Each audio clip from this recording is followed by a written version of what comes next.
Doctor साहब, army chief general Asim Munir साहब ने आज एक ग्रैंड जिरगा में पेशावर में शिरकत की। दौरान गुफ्तगू उन्होंने कहा कि अफगान हुकूमत से बात करेंगे लेकिन किसी दहशतगर्द गिरोह से कोई मुज़ाकरात नहीं होंगे। अच्छा, ये जो इज्तिमा हुआ है जिरगा, इसकी इसकी इम्पोर्टेंस ये है, इसकी ये जो बयान है इसकी इम्पोर्टेंस ये है कि अफ़गानिस्तान की हुकूमत और पाकिस्तान की हुकूमत दोनों इस वक्त इस पेज पे हैं कि दरमियान में जो भी अनासिर गड़बड़ कर रहे हैं उनको, चाहे उधर वाले एक्शन लें या इधर वाले एक्शन लें पाकिस्तान से, उनको ख़त्म किया जाए जी। और जाहिर है कि यहाँ पे अब बड़े स्टेक्स हैं बड़े मुल्कों के, चाइना, सेंट्रल एशिया के साथ माहदे हो रहे हैं तेज़ी के साथ, और उसमें अफ़गानिस्तान का भी उनका भी बहुत फ़ायदा है, ठीक है। और ये लॉन्ग टर्म स्ट्रेटेजिक मंसूबों के दरमियान कोई भी अनासिर अगर दहशत गर्दी और ये वाक़यात जिसमें बहुत साल तो ये चलता रहा है सिलसिला दिहाइयों, बल्कि तो अफ़गानिस्तान की हुकूमत को भी वो भी एक होस्टेज बने हुए एक तरह से कुछ लोगों के, बज़ाहिर कभी कभी लगता है वो भी जान छुड़ाएंगे इससे। और इसमें इम्पोर्टेंट रोल जो है वो यकीनन चाइना और रशिया और यहाँ पे इस खत्ते में अमेरिका भी उनको यही कह रहा है कि भाई आप जो हैं आपके फंड्स वगैरह और बाकी चीज़ें उस पर रिलीज़ करेंगे कि जब आप ये बच्चियों के स्कूल और बाकी जो मामला हैं इंसानी हकूक़ की, सारी दुनिया यही कह रही है, अमेरिका नहीं कह रहा, पूरी दुनिया यही कह रही है, पाकिस्तान का भी मौक़िफ़ है, सारी दुनिया का ये मौक़िफ़ है। तो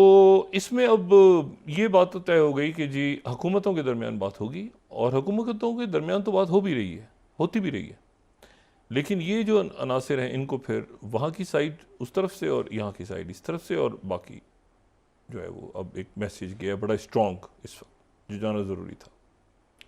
क्योंकि हमारा मसला अफ़गान हुकूमत के साथ नहीं है, उन लोगों के साथ है जो कि कहीं कभी उधर हिस्सा बन जाते हैं कि, लेकिन जब आप सीरियस एक रियासती सतह पे बात कर रहे हैं अफ़गान गवर्नमेंट, और जाहिर है कि उन्होंने आगे जाके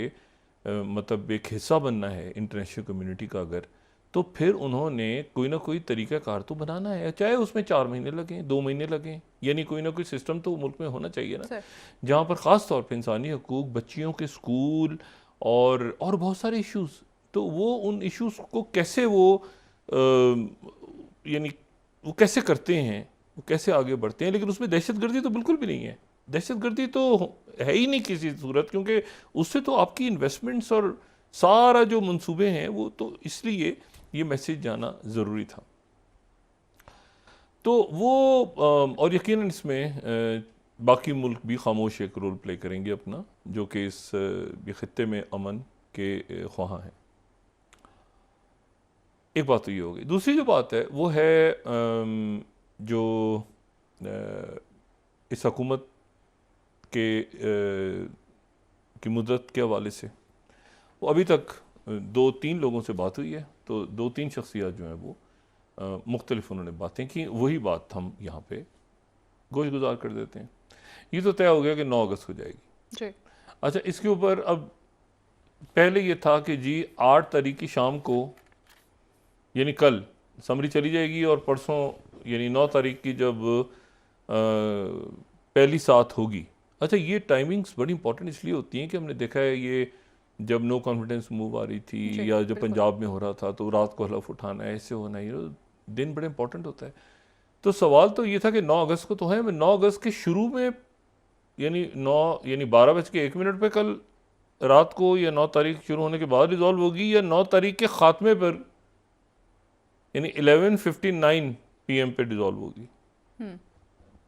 यानी 9 तारीख तो 24 घंटे है ना। तो पहले ही बताया गया कि जी 9 तारीख को 8 तारीख को असम्बली गालिबन चली जाएगी, और 9 तारीख को जैसे ही पहली साथ होगी तो असम्बली डिजॉल्व हो जाएगी। अब लेकिन जो बात यानी अभी आप समझ लें कि ये दोनों चीज़ें, लेकिन ज़्यादा जो बात है, एहसन इकबाल साहब ने भी जो बात की कि 9 अगस्त, 9 का तो तय है, 9 को किस वक्त, शुरू होने के वक्त या दिन के अख्तिताम पे। तो अब जो है वो ये इतला है कि शायद वो 9 की तारीख जब ख़त्म होगी उस दिन, यानी 9 का दिन भी पूरा गुजरेगा और फिर जो है वो रात को 11:59 पे असेंबली डिसॉल्व हो जाएगी, ठीक है। यानी 12:01 पे नहीं बल्कि 11:59 पे, यानी पूरा दिन 9 का, ये इस तरह से अब बात जो है वो ये है। लेकिन मैंने आपसे कहा ना कि इसमें चूँकि मुशावरत और बातें बहुत कुछ हो रहा है ऐसा, जो कि 7 से 8 वाली खबरें तो नहीं, वो सारी खबरें इंपॉर्टेंट हैं, लेकिन मिनट टू मिनट चेंज हो रही हैं चीज़ें। फिर उसके बाद ये भी बात आई है कि जी वो नाम जो है वो फाइनल हो गए हैं। तो मैंने कहा जी अच्छा, नाम फाइनल किसने, कैसे? तो हमारे सामने नाम आए कि जी पहले तो आ गया कि जी जो राना सनाउल्लाह साहब ने कहा है कि हफीज़ शेख साहब हैं और एक रिटायर्ड जज साहब हैं। अब रिटायर्ड जज साहब के हवाले से फिर ये खबर आई कि पहले तो मतलब आज ये खबर आई कि जी वो रमदे साहब का नाम है, जस्टिस रमदे, बड़ा एक बड़ा नाम है, सुप्रीम कोर्ट के जज रहे हैं वो। और फिर उसके बाद जो है ये आ गया कि जी वो हफीज़ शेख साहब का नाम है। अब मैंने इनसे पूछा, अच्छा फिर ये आया कि जी वो तीनों जो रहनुमा हैं उन्होंने अपने तक रखा है नाम, यानी जरदारी साहब ने और नवाज शरीफ साहब ने और मौलाना साहब ने, और उन्होंने अपने तक रखा है और शहबाज शरीफ साहब से कहा है कि किसी को मत बताना। तो अब सवाल ये है कि उनकी तरफ से,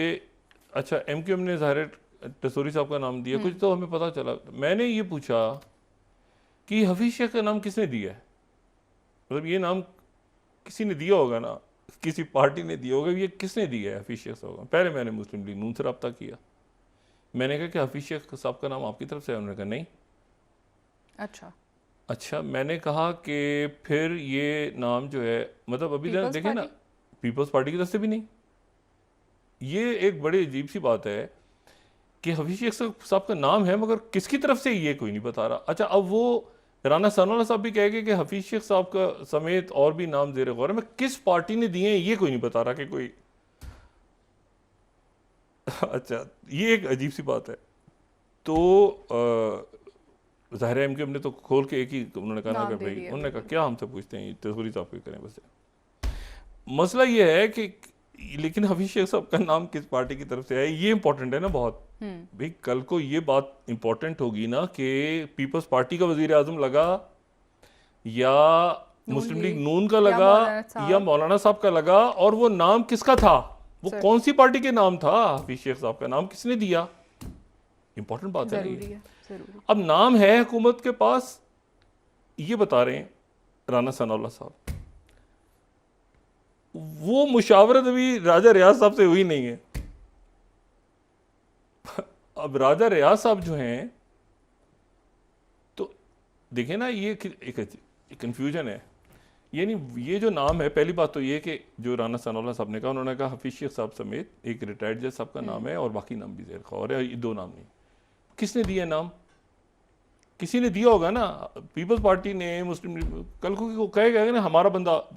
नवाज शरीफ साहब का नाम हफीज़ शेख नहीं है, वो कह रहे हैं उनकी पार्टी के लोगों ने कहा है। अच्छा बहरहाल, तो अब ये एक, हम तो देखें मुबारकबाद देते हैं हफीज़ शेख साहब को, उनका नाम ही सबसे ज़्यादा चल रहा है, लेकिन को पता तो चले कि किस, कोई पार्टी कहे ना कि हमारा ये कैंडिडेट है, वो अजीब हवा में गुम मामला है। अच्छा, हफीज़ शेख साहब बड़े आखिरी इनसे जब मुलाकात हुई तो इत्तेफाक से साबिक वज़ीर आज़म और चेयरमैन PTI, अब चेयरमैन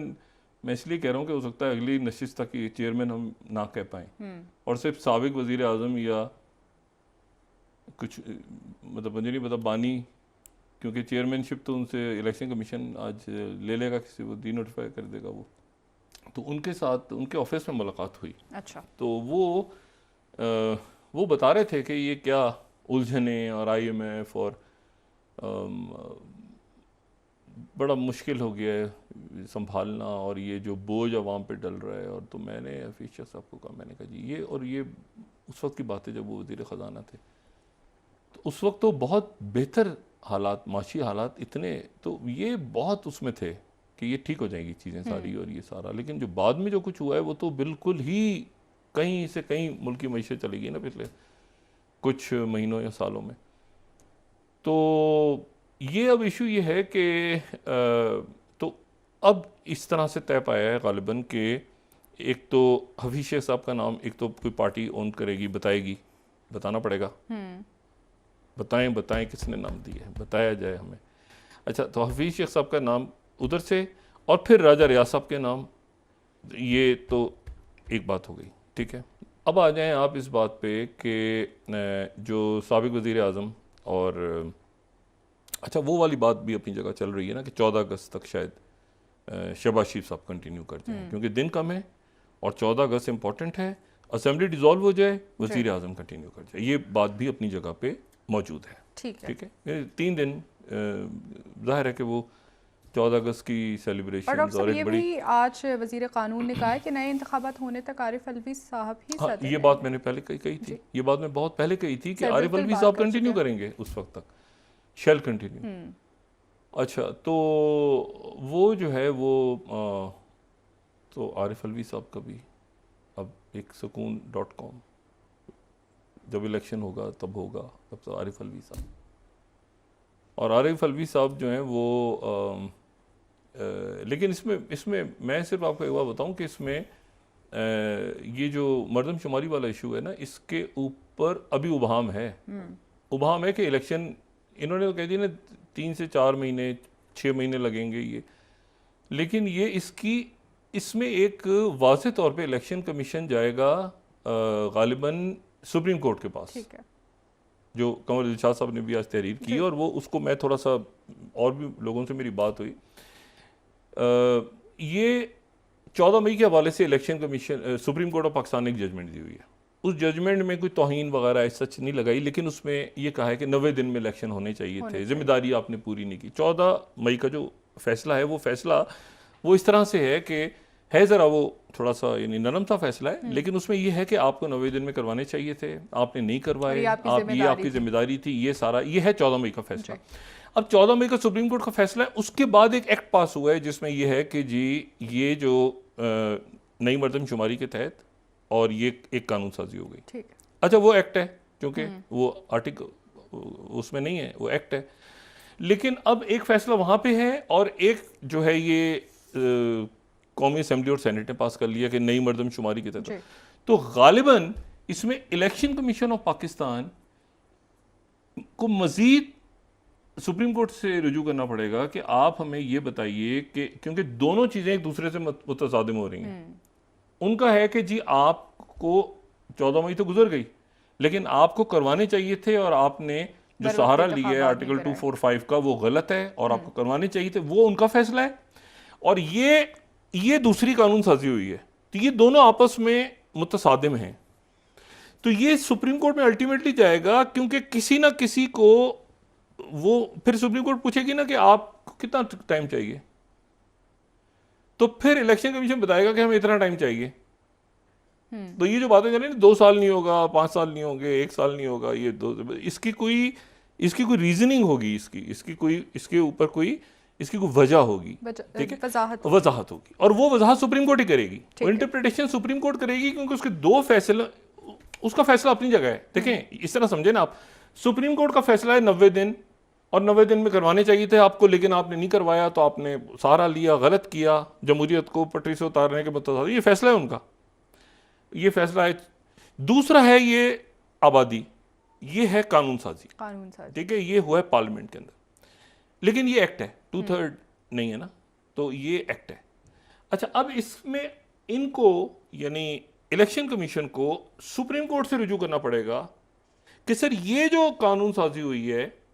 ये आपके फैसले से, जो 14 मई का फैसला है उससे मुतसादिम है, हम तैयारी कर रहे हैं अब हदबंदियों की, ठीक है, तो हल्का बंदियों की, तो आप हमें बताइए। तो वहां से सुप्रीम कोर्ट पूछेगी कि आपको कितना अरसा चाहिए, तो वो कहेंगे, बताएंगे 4 महीने, 6 महीने, 8 महीने, 7, जो भी, वो फिर वो उसके बाद ये उबाम खत्म होगा।